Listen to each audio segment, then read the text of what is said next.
A finales del siglo XIX, las exhibiciones coloniales se hicieron populares en el mundo occidental, exhibiciones que no solo mostraban artefactos, sino también personas reales, o como ahora se les llama, zoológicos humanos.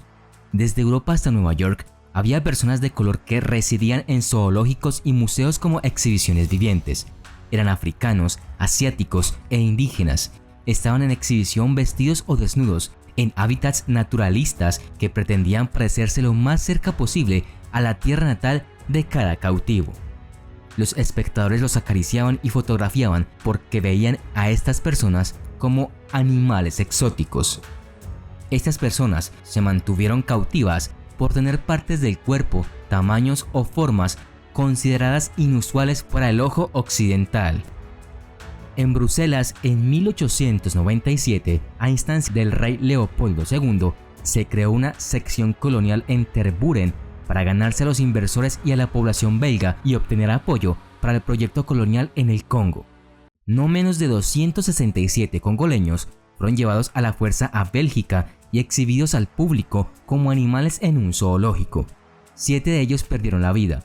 Lejos de ser un caso aislado, este espantoso espectáculo formaba parte de una auténtica industria que alimentaba el racismo que aún hoy se vive en las sociedades occidentales. Además del Palacio Colonial en el Parque de Tervuren, se instalaron numerosas atracciones, entre ellas un monorriel, un hipódromo, un velódromo y un campo deportivo donde se celebraban competiciones de atletismo y gimnasia. Se crearon 3 aldeas cercadas cerca de los estanques, 2 aldeas Bangala y una aldea Mayombe. Un total de 267 hombres, mujeres y niños congoleños fueron obligados a venir y ocupar estos pueblos. A final de la exposición internacional, solo la sección colonial de Tervuren había atraído a más de 1 millón de visitantes. Los visitantes a veces llegaban a 40.000 por día. Sin embargo, nada más llegar los congoleños, algunos observadores criticaron el evento y el comportamiento de los visitantes. Mantenidos en condiciones deplorables, muchos de los congoleños se enfermaron. 7 de ellos murieron durante la exposición. Tras su muerte, sus cuerpos fueron rechazados para ser enterrados en el cementerio local. En cambio, fueron enterrados en terreno no consagrado, destinado a adúlteros y suicidas. No fue hasta 1953 que sus cuerpos fueron trasladados al cementerio en el patio de la Iglesia Católica de San Juan Evangelista en Tervuren. En la actualidad, cada año se organiza una jornada de conmemoración de los 7 fallecidos. Sin embargo, para los organizadores, la sección colonial de Tervuren siguió siendo un gran éxito y en 1898 el Palacio Colonial se transformó en un museo permanente del Congo. Muy pronto el edificio resultó demasiado pequeño. Leopoldo II llamó entonces al arquitecto francés Charles Giraud y planeó la construcción de un nuevo museo del Congo, una escuela mundial, un centro de congresos, una estación de ferrocarril, etc.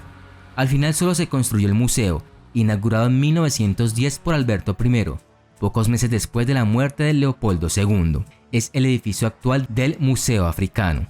En Bélgica, la primera exposición colonial se organizó en Amberes en 1885, presentando al público a 12 africanos del Congo, Zanzíbar y colonias portuguesas.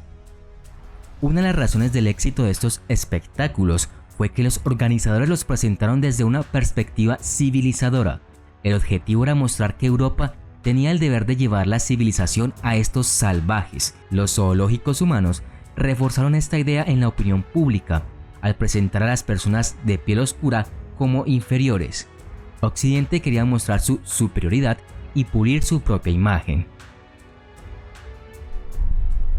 La Feria Mundial de Saint Louis en 1904 fue una exposición internacional en Missouri que, en consonancia con otras ferias mundiales de la época, fue un espectáculo entretenido, así como un medio de promoción tanto para los productos como para la industria.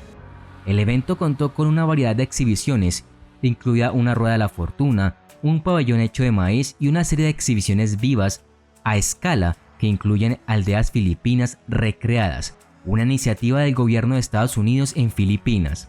La feria contó con más de 1000 filipinos de docenas de tribus.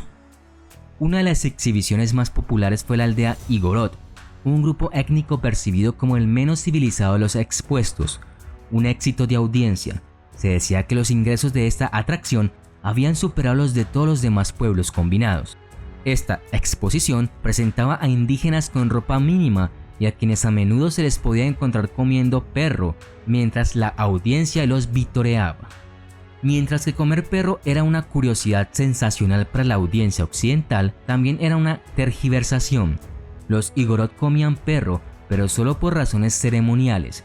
Sin embargo, durante los 7 meses de la feria, los Igorot debieron comer perros a diario. Una vez que terminó la feria, la popularidad del espectáculo continuó y los miembros del grupo Igorot se convirtieron en elementos fijos en ferias y carnavales en América del Norte.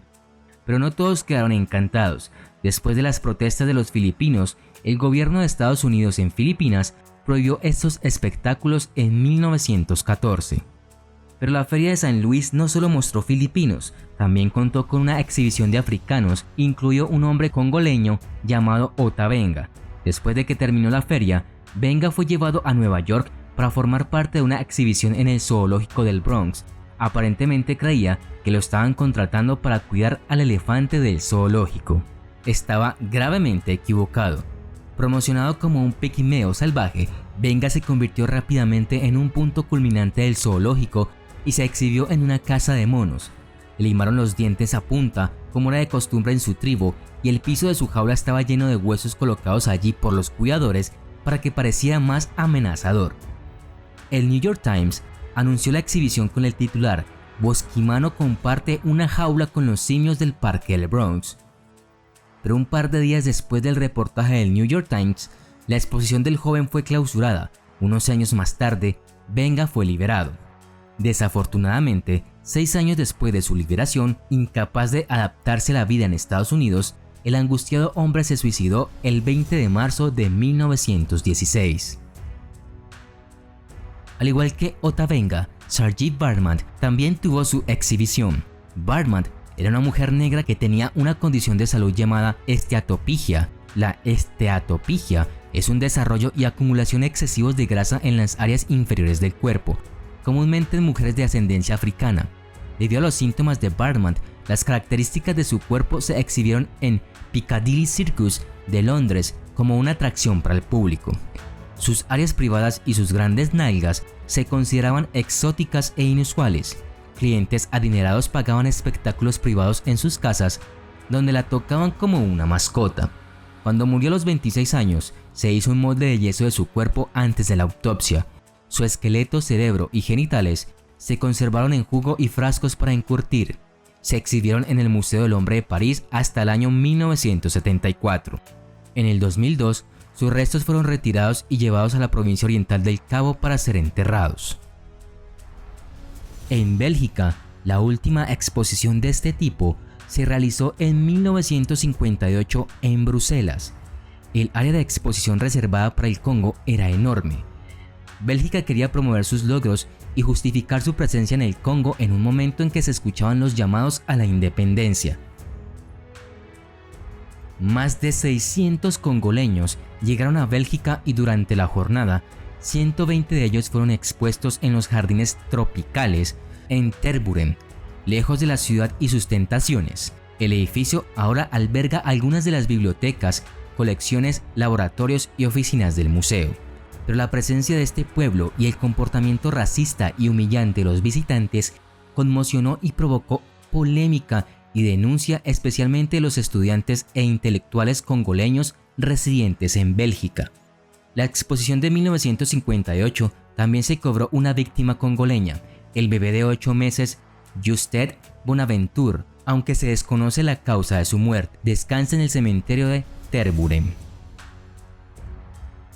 Al final, la práctica vergonzosa de los zoológicos humanos fue producto de los derechos, el racismo, la esclavitud, la ignorancia y la codicia que marcaron a muchas familias en las generaciones venideras. El último zoológico humano se presentó en la Exposición Universal de 1958 en Bruselas, Bélgica.